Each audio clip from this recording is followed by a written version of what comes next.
Elephants are one of the most iconic creatures on this planet.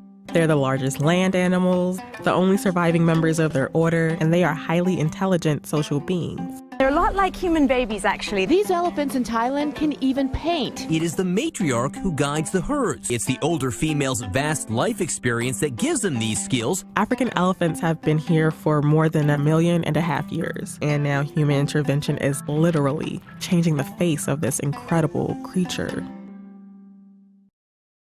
During the 1500s, an estimated 26 million elephants roamed the African continent.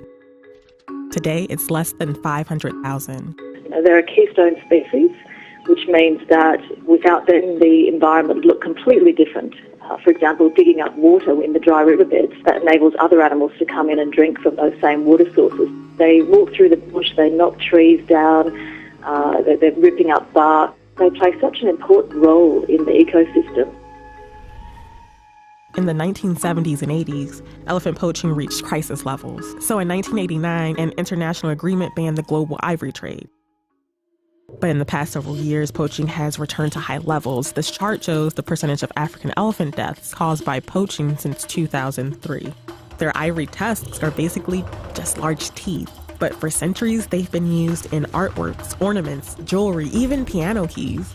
Ivory's value has been compared to diamonds. It's a status symbol. And the rise of China's middle class has pushed up the demand for ivory there, where it sells for around $1,100 per kilogram. To get a tusk to come out, you have to kill the elephant, it has to be hacked out. It's a horrible process.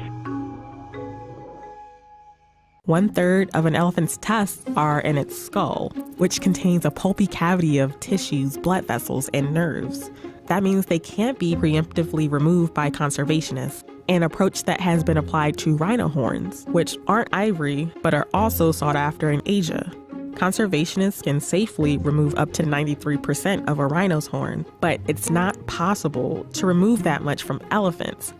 But in recent decades, there's been an increasing trend of elephants being born tuskless. Tusklessness is a natural trait in elephants, particularly in females, much less so in males. While most African elephants of both sexes have tusks, around 2 to 6% are naturally born tuskless. Now, decades of heavy poaching have made that trait more common. This chart shows the elephant populations subject to poaching have higher rates of tusklessness compared to undisturbed populations. Let's use Gorongosa National Park as an example. Heavy poaching happened during the Civil War from 1977 to 1992. Of the older female elephants who survived the war, over half were tuskless. And of the younger females born after the war, 33% were tuskless. Because tuskless elephants were less likely to be killed by poachers, the tuskless trait became more common in the next generation. Scientists have also found that on average, tusks are smaller than they were a century ago. Males for age have tusks that are 7 times the weight of a female of the same age. So poachers tend to focus on males first, and then they focus on older females because tusks continue to grow throughout an elephant's life. So older elephants have larger tusks. Like tusklessness, smaller tusks provide a survival advantage against poaching, but it comes at a cost. Can they survive without tusks? Yes, they can, absolutely. Is it a good thing to live without tusks? No, and there's a reason why elephants have evolved to have tusks. They use them extensively for foraging, self-defense, to protect their youngsters when they're vulnerable from predators like lions. The males use it in battle. To have a good set of tusks is very important.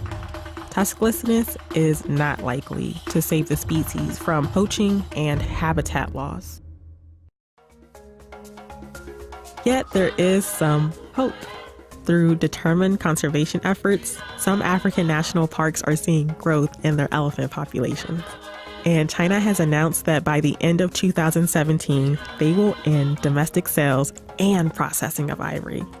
Those steps, along with stronger incentives to protect elephant habitats and support local anti-poaching programs, might give elephants the leg or tusk up they need to secure their future on this planet.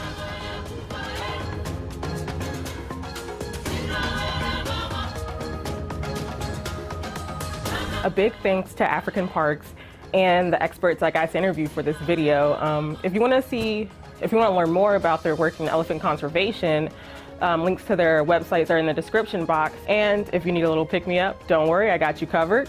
Links to baby elephant videos are in there too.